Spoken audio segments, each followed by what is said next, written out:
back to my channel. Sorry it's been a little bit of a while, I've just been very busy, I haven't had enough time really with all my baking and obsessions at the moment with cottagecore. I am seriously obsessed with cottagecore. We'll get onto that another time, probably another time.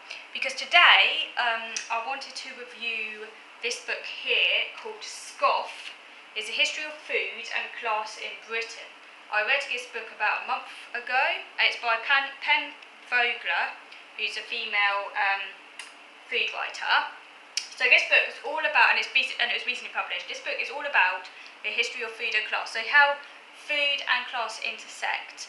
And scoff can be read in two different ways. Scoff as in snobbery, like scoffing at other people, but also, of course, scoff in terms of gobbling up food. And obviously, as someone who is very into food and cooking and all things relating to the culinary arts, as I have been ever since I was born. Well, obviously when I was born I was just interested in food, but you know, these things develop. I obviously had to go and read this book. So, without further ado, I'm going to go through some of the key things I noted down. So I thought this was a book very interesting.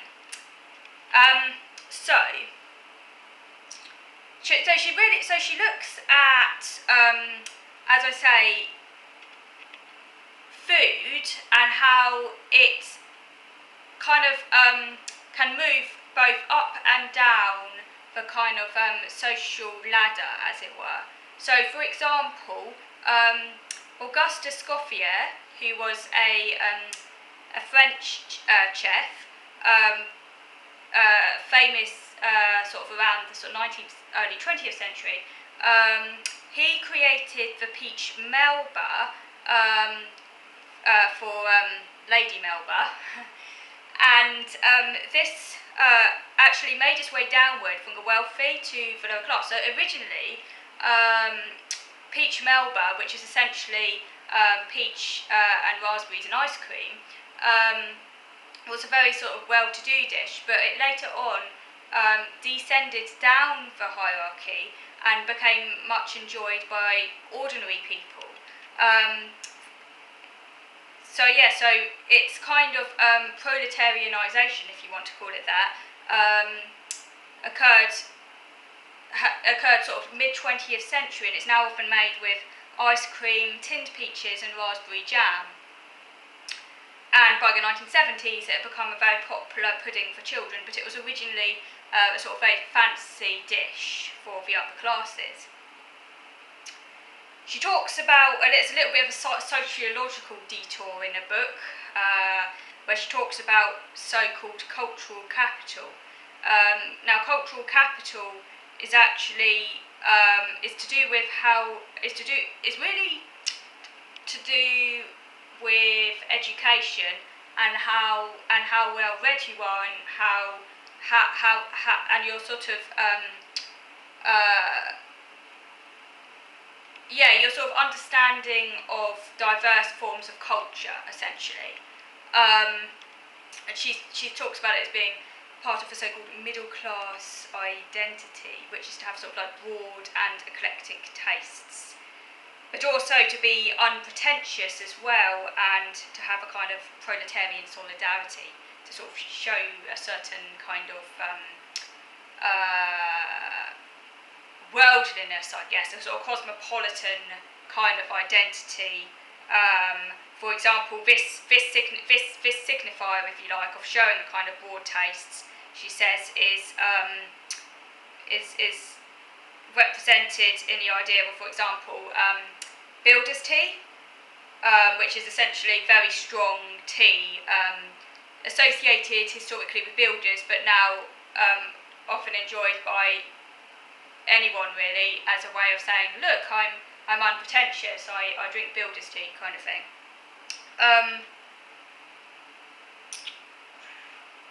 So she goes on a kind of sociological detour, and she also says how few people under the age of 50 are only interested in the so-called high culture. In other words, they display a kind of syncretic admixture of kind of interests that kind of don't fit neatly into any box, whereas previously people might kind of try and conform to a particular sort of cultural niche, so and they would use that as a kind of badge of social identity. But she says that nowadays it's become far more eclectic, as people kind of borrow from all different kind of cultural areas, and that is cultural capital. That ability to kind of assimilate lots of different cultural areas into your life, and to have a sort of wide knowledge of different culture is cultural capital, basically. And this actually originated, interestingly enough, with a French Marxist called Pierre Bourdieu, if I pronounce his name correctly. Probably not, because I can never pronounce things correctly, particularly not French words. From the 1960s, who said that his cultural capital is the product of education and obviously wealth, because I don't think that's quite the case nowadays, because obviously education has become a lot more kind of democratised, which is obviously a really good thing, although, you know, so obviously people from ordinary backgrounds can go and attain cultural capital in a way that, like, in the past, that was less, you know, essentially you needed to have wealth to have cultural capital in the past, but now that isn't so necessary, particularly as we have like libraries and things like that, so people of kind of very ordinary backgrounds can kind of go and educate themselves if they want to. But there probably is still some association, as in like you need to have the time and the inclination and all those things. But yeah, so she talked, and then also, so yeah, a little bit of a sociological detour there. I found it all very interesting. I don't know, I just find it interesting, fascinating. Where is it? Yeah, and how people use food as a kind of signifier of their place in society, and there's a lot of snobbery associated with food. For example, whether or not you consume Oxford marmalade, which is apparently the posh marmalade. I never knew this, by the way, this was new to me. I have pretty plebeian taste, I don't really follow what you're supposed to have. But I find it interesting, you know. But apparently Oxford marmalade apparently is the posh marmalade, whereas golden shred was considered to be the common marmalade, apparently. Also, runny marmalade apparently was considered to be posh, whereas because it appears homemade, basically. So the runnier the marmalade, the more kind of rustic it appears, the more homemade it appears.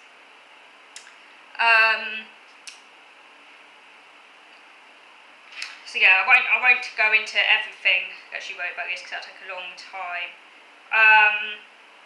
She talks about the changing norms in terms of like meal times. For example, how the birth of lunch, so-called luncheon. Obviously, we don't call it luncheon anymore. Most people don't anyway.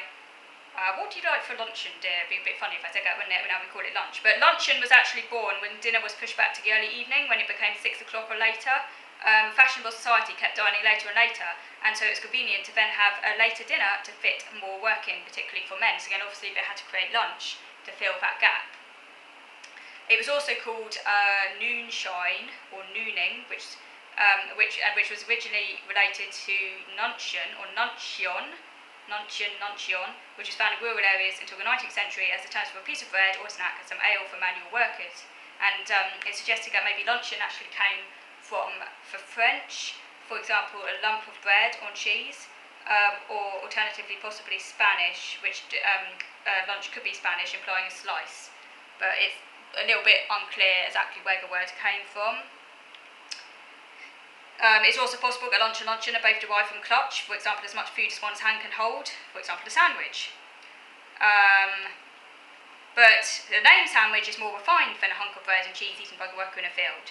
It's a thinly sliced bread brought to you ready-made in your study, and beef was originally the meat of privilege. So if you had a beef sandwich, that signified you were higher up the ladder.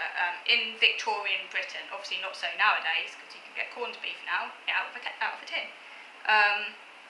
The solo desk allowed you to be in isolation, separated from your companions. And interestingly, companion means those who shared bread. It actually comes from the Latin com, together, with panis, bread. Interestingly.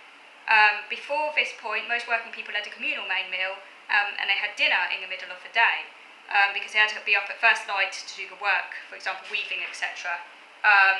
And apparently Southerners and posh Northerners have lunch and dinner.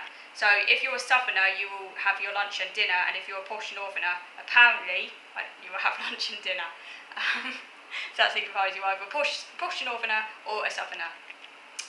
Whereas if you're a working class Northerner, then you will still have dinner between noon and 2 p.m, and you'll have tea in the early evening. So that's where we get our name. That's why we, sometimes some people call their evening meal tea, but historically they actually really did have tea at that time. Like, tea was a part of a meal, drinking tea. Nowadays it just refers to a meal, whether or not tea is taken with it. Dinner was actually for children in middle-class Victorian households and servants, and luncheon was for mistress. Although they would have it at the same time of day, and it might be exactly the same food, it's just a difference in terms. Luncheon belonged to women, and it peaked in the 1920s, and then it went into decline, as genteel women would have their luncheon at home. School dinners, interestingly, the reason we call them school dinners is because that reveals their northern origin, because obviously a school dinner is in the southern vocabulary would be considered to be lunch, but that shows its northern origins, because that's where school dinners originally arose, up north.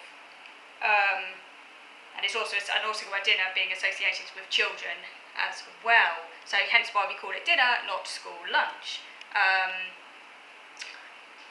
So yeah, and an interesting fact, by the way, about ploughman's lunch. Ploughman's lunch is actually a historically inauthentic invention of the Milk Marketing Board. The Milk Marketing Board was anxious to persuade people to eat cheese. So it's not got nothing to do with the real ploughman's lunch. I mean, it's got everything to do with the Milk Marketing Board in the UK.